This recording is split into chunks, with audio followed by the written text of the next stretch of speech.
Week 4 UK lockdown. Now, when you wake up on a Monday morning and Donald Trump has gone into a meltdown at a press conference, you know it's going to be a good week. You are fake news. A good week indeed, but less so for Paula Reid, who was the journalist that challenged Donald Trump in a White House briefing as to his effectiveness during the pandemic outbreak across the states. You bought yourself some time and you didn't use it to prepare hospitals. You didn't use it to ramp up testing. Right now, You're so disgraceful. Look. You know you're a fake. You know that your whole network, the way you cover it, is fake. It was not only Paula that got under DT's skin this week, but also the World Health Organization, who Donald decided he was going to cut all US funding to them. I'm instructing my administration to halt funding of the World Health Organization.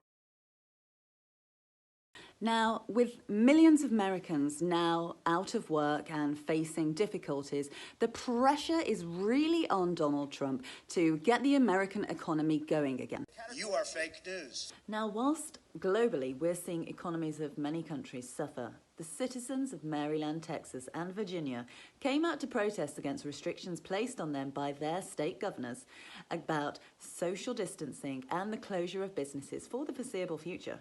I feel like our jobs are all essential in the state of Minnesota. Freedom and liberty. We're losing it. DT, of course, didn't let me down, and he defended the citizens for their protesting actions and supported them in a series of tweets. You are fake news. Sir, go ahead. Can you stay? Now, as news came out last Sunday that we passed the 10,000 mark in number of deaths here in the UK, news also broke that we were rapidly running out of personal protective equipment for those that need it most. In exceptional circumstances, people who use it have been advised that they may reuse this equipment.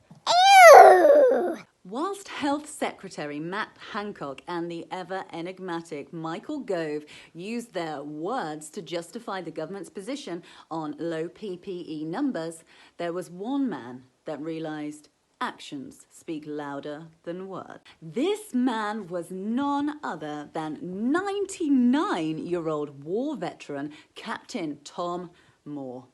They're putting themselves in mortal danger and they're doing it cheerfully. As I bring this to you, Tom has managed to raise £25 million for the NHS. I'm sure that is going to buy a lot of PPE and a lot of comfort to all our NHS staff and carers nationally around the country. Thank you, Tom. Now, in the same time that Captain Tom Moore has managed to raise £25 million, Michael Gove and Matt Hancock are still scrabbling around with their wordy excuses trying to justify the situation on our lack of PPE. In that same time, Tom has managed to secure himself a charity record single, and I'm sure it won't be long before a lucrative merchandise deal is on its way from Nike or even Virgil Abloh. Well, that was week 4 of UK lockdown. Join me next week, if you can, for none other than week 5. Stay safe, stay tuned, and I will see you next week. You are fake news.